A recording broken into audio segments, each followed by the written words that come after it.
Kembali lagi di Cerita Cinta Channel. Jangan lupa like, comment, and subscribe ya. Terima kasih. 3 bulan kemudian, Jakarta, Indonesia. Kediaman Radhika terlihat sepi. Dika sedang keluar bermain golf dengan para teman-temannya yang sudah tidak muda lagi. Mengisi waktu kosong mereka dengan bermain golf adalah salah satu hiburan pria itu. Sedangkan Elvira, ia sekarang sedang menikmati masa-masa tenangnya bersama sang cucu. Zia lagi berkunjung membawa anak-anaknya. Sudah sejak kemarin Zia menginap, ingin menghabiskan weekend bersama sang mama. Mah, Mas Zio kok belakangan gak kelihatan? Lagi sibuk, sudah beberapa bulan ini dia pulang pergi ke luar negeri, banyak kerjaan sepertinya, jawab Elvira sambil mengusap rambut cucunya dengan lembut. Kerja terus, suruh nikah lah mah. Elvira hanya tersenyum getir. Sudah, jangan pernah membahas itu di depannya. Dia pasti akan marah. Zio mulai sensitif kalau membahas wanita. Mungkin dia kapok, entah trauma setelah mengenalkan Levia pada mama, tapi malah menikah dengan Dirga sepupunya. Zia ikut tersenyum miris. Kemudian ingin membahas masalah lain. Kasihan juga kalau melihat perjalanan asmara sang kakak yang tidak semulus karirnya. Mereka kembar, tapi beda nasib. Kisah cinta Zia berjalan sangat mulus dan manis, tapi tidak dengan Zio. Selalu gagal, padahal abangnya itu tidak ada jelek-jeleknya. Tampang oke, tubuh atletis, masa depan terjamin, cara kaya raya, dan pasti 7 turunan dan tanjakan akan aman. Kalau sudah jatuh cinta, dia bisa sangat mencintai wanitanya itu.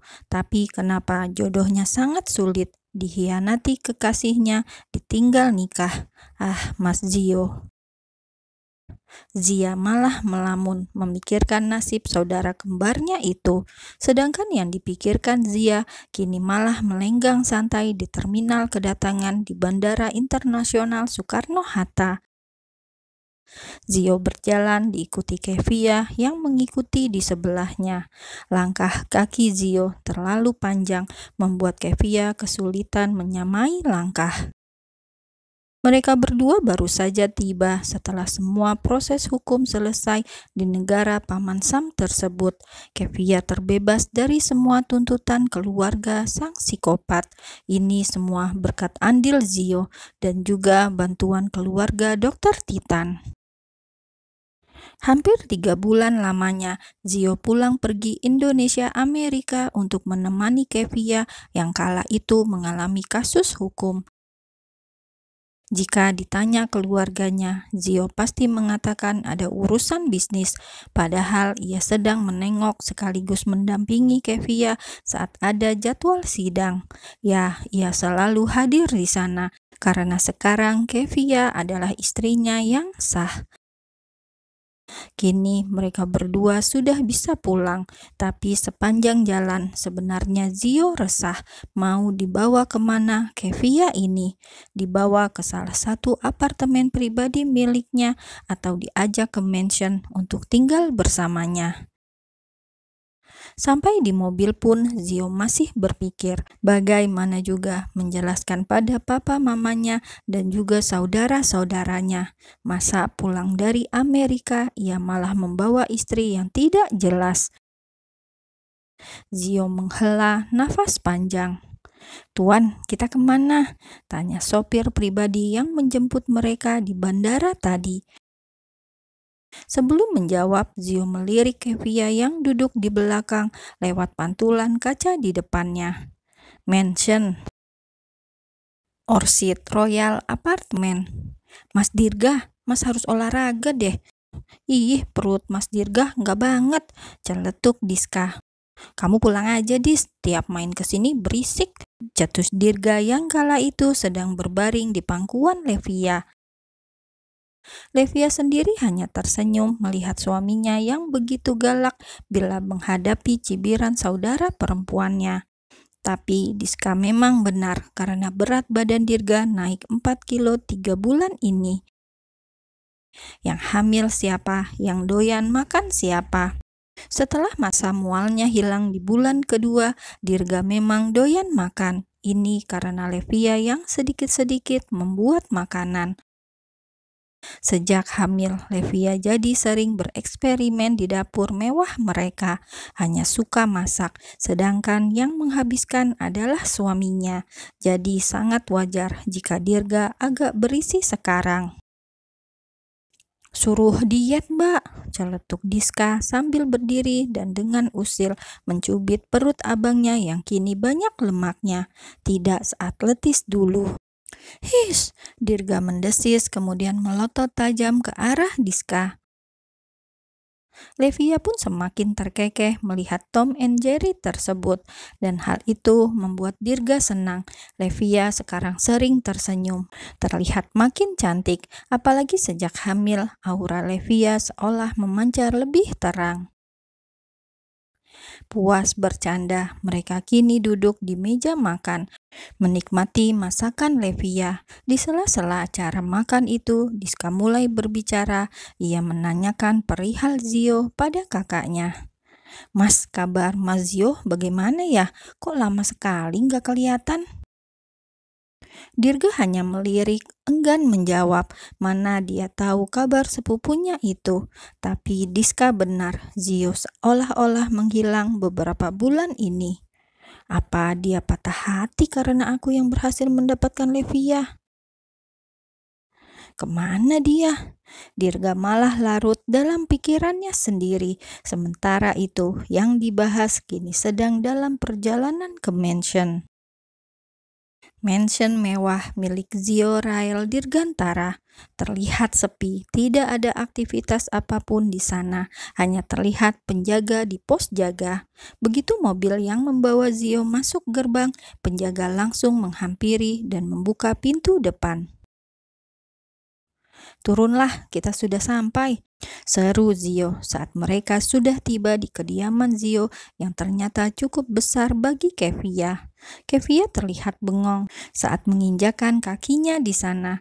Ia tidak banyak bicara, hanya berjalan mengikuti instruksi suami di atas kertas tersebut. Ya, hanya di atas kertas, sebab setelah menikah beberapa bulan lalu, selama ini keduanya hanya bertemu di pengadilan selama menjalani sidang. Selama itu pula mereka bertemu. Begitu bebas dari semua tuntutan yang ditujukan padanya, Zio langsung membawa Kevia pulang ke Indonesia. Kini Kevia juga bingung harus bersikap dan membawa diri, sebab Zio sangat asing. Sikapnya dingin dan kaku, membuatnya canggung. Meski pria itu sudah baik hati dan menolongnya selama ini, ia merasa masih aneh. Suasana masih kaku ketika keduanya bertemu. Mungkin karena tidak pernah komunikasi lebih dalam, paling kalau bicara, mereka hanya membahas kasus yang menimpa Kevia, dan sekarang Kevia semakin canggung saja setelah Zio membawanya pulang untuk tinggal satu atap. "Klek, ini kamarmu," ucap Zio sambil membuka pintu.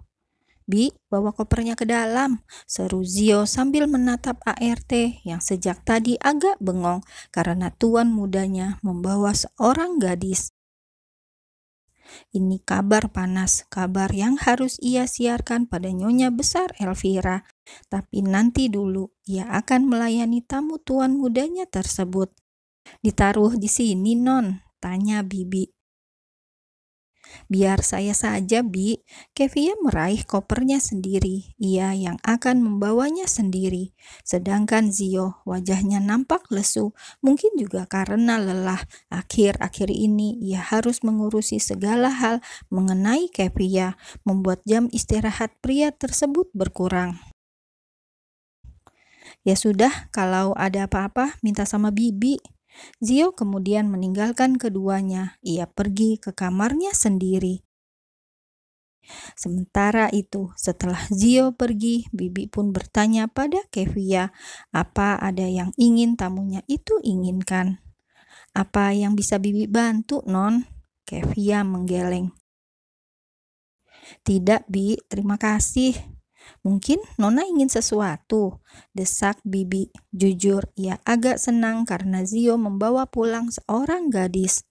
Terima kasih, Bi. Beneran, saya bisa sendiri. Bibi pun undur diri karena sepertinya memang tidak ada pekerjaan lagi untuknya. Sore harinya, sejak tiba, Kevia hanya di dalam kamar. Ia juga bingung mau apa. Alhasil hanya berdiam diri di dalam sana. Apalagi di rumah tidak ada orang. Beberapa saat yang lalu, Zio datang mencarinya. Ia pamit pergi, katanya ada urusan. Di kamar ART, Bibi terlihat sedang menelpon. Bibi yakin Zio pulang bawa gadis. Sekarang masih di mansion. Ulang Elvira yang tidak percaya akan laporan asisten rumah tangga yang juga merangkap jadi mata-mata mamanya Zio tersebut. Benarnya, Nyonya lihat sendiri, sekarang bahkan masih di dalam kamar, tidak mau keluar. Astaga, Bibi nggak bohong. Sumpahnya. Terus sekarang Zio kemana? Ada di mansion juga. Sedang keluarnya, makanya ini saya bisa telepon Nyonya. Tahan gadis itu, jangan boleh pergi, kunci pagar, saya ke sana. Baiknya. Tut tut tut, sambungan telepon pun terputus. Setelah selesai mengadu pada Nyonya besar, Bibi langsung keluar. Ia menuju halaman depan, meminta pada penjaga untuk mengunci semua pintu. Jangan sampai ada seorang pun yang keluar. Memangnya ada apa, Bi? Jelas penjaga penasaran. Tiba-tiba ART itu meminta semua diperketat. Nyonya mau datang. Hanya itu. Bibi hanya mengangguk, kemudian masuk ke dalam mansion. Begitu masuk, ia ingin memeriksa apakah tamunya masih ada di kamar. Tok tok tok. Iya, jawab Kevia sambil melangkah menuju pintu. Klik. Iya, Bi. Aman, masih ada. Bibi merasa lega, kemudian mulai basa-basi. Nona mau saya buatkan sesuatu. Terima kasih banyak, Bi. Itu kue dari Bibi masih banyak. ART tersebut hanya nyengir, kemudian menundukkan wajahnya sambil pamit undur diri. Kalau butuh apapun, panggil saya ya, Non. Baik, Bi. Bibi pun meninggalkan Kevia setelah memastikan Kevia masih ada di dalam kamar. Ia pun duduk di ruang tamu menunggu kedatangan Nyonya besar. Setengah jam kemudian, ting tung, mendengar suara bel, Bibi bergegas membuka pintu. Klek.